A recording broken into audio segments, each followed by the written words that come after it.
আমরা পেয়েছি সাবেক বাংলাদেশের প্রধানমন্ত্রী শেখ হাসিনা। আপনাকে স্বাগত জানাই, আপনি আমাদেরকে সময় দিয়েছেন, এসেছেন আমাদের কাছে। আমাদের সাথে আরো থাকছেন অপরাধ ট্রাইব্যুনালের চিফ প্রসিকিউটর জনাব মোহাম্মদ তাজুল ইসলাম। জনাব মোহাম্মদ তাজুল ইসলাম, আপনাকে আমাদের অনুষ্ঠানে স্বাগত জানাই। জনাব তাজুল ইসলাম, মানে ব্যাপারটা একটু উইয়ার্ড কিনা, আমি প্রশ্নটা ইলাবোরেট করলাম না। মানে ধরেন আমরা আপনাকে যে আদালতে আসলে ডিফেন্স লয়ার, এইটাতে আপনি যখন এটার মধ্যে কেসটা কনস্ট্রাক্ট করতেছেন, বিপরীতে যেই থাক না কেন, এটা আপনি কিভাবে দেখুন? একেবারেই এই প্রশ্নটা যেখান থেকে আসছে বা যেভাবে তোলা হচ্ছে, এটা নিতান্ত অনাকাঙ্ক্ষিত। কারণ দেখুন, আমরা আইনজীবী হিসেবে আজকে প্রসিকিউশনে থাকবো, কালকে ডিফেন্সে থাকবো।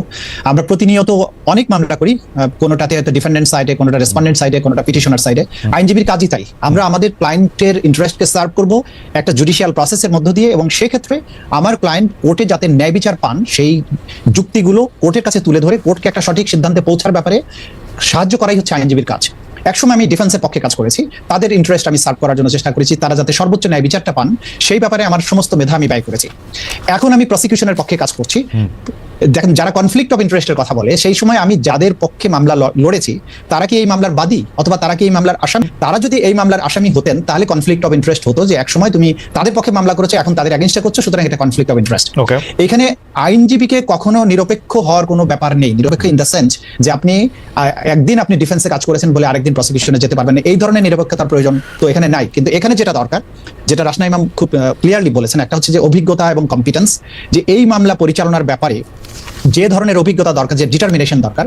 বাংলাদেশে যে ম্যাসিভ স্কেলে যে ক্রাইমস এগেইনস্ট হিউম্যানিটি হয়েছে, আমাকে আয়না ঘরের গভীর অন্ধকার থেকে যে এভিডেন্সগুলো কালেক্ট করে আনতে হবে এবং সেটাকে প্রপারলি আদালতের সামনে ইন্টারন্যাশনাল স্ট্যান্ডার্ড, দেশীয় স্ট্যান্ডার্ড মেনটেন করে প্রেজেন্ট করার জন্য যে স্ট্রং ডিটারমিনেশন দরকার, যে অভিজ্ঞতা দরকার, যে এক্সপার্টিস দরকার, সেটা আমার আছে কিনা, সেটা আমি রাষ্ট্রের পক্ষকে সার্ভ করার জন্য আমি কম্পিটেন্ট কিনা। এবং এখানে আমি 100% আমি রাষ্ট্রের পক্ষে, আমার তো নিরপেক্ষতার প্রয়োজন নেই, আমি 100% রাষ্ট্রের পক্ষে নিরপেক্ষ থাকবো। যদি ন্যায় বিচার নিরপেক্ষ হতে হবে, এখানে জাজেসদের, এখানে আদালতকে নিরপেক্ষ হতে হবে। আমি একটা সাইড, ডিফেন্সের আরেকটা সাইড থাকবে, দুই পক্ষ তার ক্লায়েন্টের বেস্ট কেসকে এখানে প্রেজেন্ট করার চেষ্টা করবে। সেই ক্ষেত্রে কোনো আপোষ করার কোনো সুযোগ আছে কিনা আমি জানি না, কোনো আপোষ করার কোনো সুযোগ আছে বলে আমি মনে করি না। বেশ ইসলাম, এইটা অবশ্যই একটা খুবই ফাইন লাইন আইন কানুনের, যে আসলে লয়ার একটা পক্ষ কিনা, কারণ অথবা লয়ার আসলে এই পুরো বিচার ব্যবস্থারই অঙ্গ কিনা, সেটা নিয়ে আসলে বিস্তর একাডেমিক আলোচনাও চলতে পারে। আমরা একসময় নিশ্চয়ই সেটা করব। আপনি যেরকম ভাবে বলতেছেন যে আপনি একটা পক্ষ, সেটা কোর্টের মধ্যে অনেক কোর্ট আপনাকে পছন্দ নাও করতে পারেন, মানে এটা হচ্ছে যে আমার অভিজ্ঞতা আমি দেখছি, আপনি যখন বলবেন যে আমি একটা পক্ষ নিয়েছি, তার কারণ যেসব অপরাধের কথা বলা হয়েছে, একটা অপরাধও তো আমি করি নাই বা আমরা কেউ করিনি। যেমন আবু সাইদের হত্যার কথাই ধরো, আবু সাইদকে হত্যা করার কথা বলা হয়েছে। আবু সাইদের বাবা সে যখন সাক্ষী দিল, কি বলছে? সারা বিশ্ব জানে আবু সাইদ বুক পেতে গুলি নিয়ে মারা গেছে। আবু সাইদের বাবা ট্রাইব্যুনালে যে সাক্ষী দিল, তার ছেলের মাথার পিছনে গুলি, যখন তাকে গোসল করায় তখনও মাথার পিছনে রক্ত। যদিও মামলা চলাকালীন সময় প্রসিকিউটর বলছিল যে পিছনে না, পিছনে সামনে সামনে। তারপরে আবার পরবর্তীতে এক সাংবাদিকের প্রশ্ন সে বলছিল, হ্যাঁ মাথায় পিছনের কথাটা বলা আমার ভুল হয়ে গেছে। মানে সাক্ষী যাদের শিখিয়ে পড়ে নিয়ে এসেছে, তারা আসলে সঠিক কথা বলতে পারেনি। আবু সাইদের হত্যা, মুগ্ধর হত্যা, তারপরে 7.62 বুলেট যেটা ব্যবহার করা হয়েছে 2024 সালের 15ই ফেব্রুয়ারি পর থেকে, আমি সেখানে একটা জুডিশিয়াল ইনকোয়ারি কমিশন গঠন করে দিয়েছিলাম হাইকোর্টের জজ সাহেবকে দিয়ে। ডক্টর মোহাম্মদ ইউনূস কিন্তু সেই এনকোয়ারি করতে দেয় নাই। অবৈধ অস্ত্র, থানা লুট করে অস্ত্র, সেগুলি কোথায় গেল সেগুলি খোঁজ করে নাই। দেখা যাচ্ছে এখানে যত মানে একটা মনে হচ্ছে একটা রাজনৈতিক প্রতিহিংসা চরিতার্থ করার জন্য মুক্তিযোদ্ধা পরিবার এবং জনগণের ভোটে নির্বাচিত জনপ্রতিনিধি, সর্বোপরি আওয়ামী লীগের নেতৃবৃন্দ এবং আমার বিরুদ্ধে মামলা, এবং সেই মামলায় সে কোনো আর্গুমেন্ট কিছুই লাগবে না।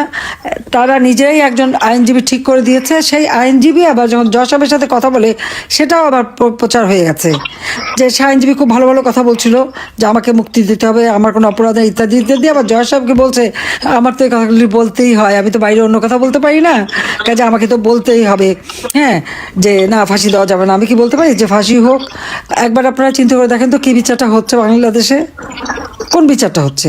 তো এই হলো বাংলাদেশের অবস্থা। সেখানে আইনজীবীদের ঢুকতেও দেওয়া হচ্ছে না, যেটা এখান পান্না বলছেন উনি যাবেন, যায়নি। আর আমার বিরুদ্ধে যে মামলা, আমি তো কোনো নোটিশ কিছুই পাইনি, কিছুই পাইনি। আর আমাদের ঘর বাড়ি কিছুই নাই, ঠিকানাই নাই এখন এই অবস্থা। তো সেগুলো আমরা কেউ কিচ্ছু জানিও না, কিন্তু বিচার হয়ে গেছে, বিচারের রায়ও দিয়ে দেবে। তো এই যে ক্যাঙ্গারু কোর্টের থেকেও জঘন্য একটা কোর্টের যে বিচার, এটা তো কোনো ন্যায় বিচার পাওয়া না, এটা তো একেবারে রাজনৈতিক প্রতিহিংসা চরিতার্থ করা হচ্ছে বলে আমাদের ধারণা। কাজে এই ট্রাইব্যুনাল যে গঠনবিধি মেনে চলা হয় নাই, কাজে এখানে যে সব কিছু দেখা যাচ্ছে সেই আবার যেন 71 সালে পাকিস্তানি হানাদার বাহিনীর যে যারা গণহত্যা করছে তার যে বিচার হলো, তারই প্রতিশোধ নেওয়ার জন্যই এটা করা হয়েছে।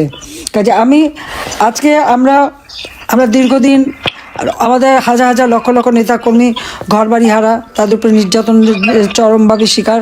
তো আমরা আজকে যে আন্দোলনের ডাক দিয়েছিলাম, লকডাউন, এই লকডাউনে আমি বলবো যে আমাদের আওয়ামী লীগ এবং সহযোগী সংগঠনের নেতৃবৃন্দ, সাধারণ শ্রেণী পেশার মানুষ, প্রবাসীরা, দেশে বিদেশে সকল বন্ধুরা এবং বিভিন্ন শ্রেণী পেশার জনগোষ্ঠী প্রত্যেকে যে অকুণ্ঠ সমর্থন দিয়েছেন, এবং এই যে প্রতিকূল অবস্থা, সেই মানে ইনুসের যে জঙ্গি বাহিনী, কারণ ইনুস ক্ষমতা এসে সমস্ত জঙ্গিদের ছেড়ে দিয়েছে, মুক্ত করে দিয়েছে, হত্যাকারীদের ছেড়ে দিয়েছে। এই তারা যে অস্ত্র শস্ত্র নিয়ে তারপরে বিভিন্নভাবে কুপিয়ে কুপিয়ে মানুষ মারা, লাঠি দিয়ে পিটিয়ে মারা, গুলি করে মারা, এইগুলি করেছে। আজকে এত ভয় ভীতি, এত মামলা হামলা, তারপরেও জনগণ রাস্তায় নেমেছে এবং তারা এর প্রতিবাদ করেছে, এবং এই লকডাউন প্রোগ্রামটাকে সর্বাত্মকভাবে তারা সফল করেছে বলে আমি আপনাদের কাছে, আমাদের প্রবাসী যারা, তারা বাংলাদেশের জনগণ, আমার দলের নেতাকর্মী সকলের প্রতি আমি কৃতজ্ঞতা জানাচ্ছি যে আজকে এই যে প্রতিবাদের মধ্য দিয়ে আমার মনে হয় যে ইউনূস ক্ষমতা দখলের পর থেকে বাংলাদেশের মানুষ যে একটা শ্বাসরুদ্ধকর পরিবেশে ছিল, তারা যে একটা হতাশায় ভুগছিল, তারা ভেবেছিল তাদের জন্য বলার বোধহয় কেউ নাই, কিন্তু আওয়ামী লীগ জনগণের পাশে আছে, জনগণের পাশে থাকবে এবং জনগণের কল্যাণে আওয়ামী লীগ চিরদিন কাজ করে এবং সেইভাবে কাজ করে দেবো। আজকে সেই স্বস্তিটা মানুষের মাঝে ফিরে এসেছে। তবে আমাদের এই সংগ্রাম গণতন্ত্র পুনরুদ্ধারের সংগ্রাম, জনগণের ভোটের অধিকার আদায়ের সংগ্রাম, দেশের মানুষের নিরাপত্তা শান্তি নিশ্চিত করবার সংগ্রাম, এবং যত আমাদের রাজবন্দী তাদের মুক্তি, মিথ্যা মামলা প্রত্যাহার এবং মানুষের জীবন মান উন্নত করা, আর্থসামাজিক উন্নয়নের লক্ষ্যে আওয়ামী লীগের সংগ্রাম অব্যাহত থাকবে। এবং আমাদের এই সমর্থন দেওয়ার জন্য সবাইকে আমি ধন্যবাদ জানাই, এবং আন্তর্জাতিক ক্ষেত্রে যে সমস্ত বন্ধুরা, আমাদের বন্ধুপ্রতিম দেশ এবং যারা আমাদের সমর্থন দিচ্ছেন, জনপ্রতিনিধি সকলকে আমি আমার ধন্যবাদ জানাই, কৃতজ্ঞতা জানাই, সবাইকে ধন্যবাদ। আজকে আপনারা এখানে এসেছেন, আপনাদেরকে আমি মানে ধন্যবাদ জানাই, এবং আমরা ন্যায় বিচার চাই, এটা সত্যিকার কোর্টে বিচার হোক, সেটা প্রমাণ দিক তারা যে হ্যাঁ আমি অপরাধী। কোনো প্রমাণ তারা দিতে পারেনি, শুধু মিথ্যা কথা বলে, এবং এই যে কোর্টে দাঁড়িয়ে মিথ্যা বলা, এটাও কিন্তু একটা অপরাধ। চিফ প্রসিকিউটর কিন্তু সেই অপরাধ করেছে। আজকে যে জজ, 2 জন জামাত ইসলামী, 1 জন বিএনপি, তারা দলীয়, এখানে তো বিচার হতে পারে না, ন্যায় বিচার হতে পারে না। কাজে এই অবস্থায় তারা মামলা চালাচ্ছে। ধন্যবাদ জানিয়ে আমার বক্তব্য শেষ করছি। খোদা হাফেজ।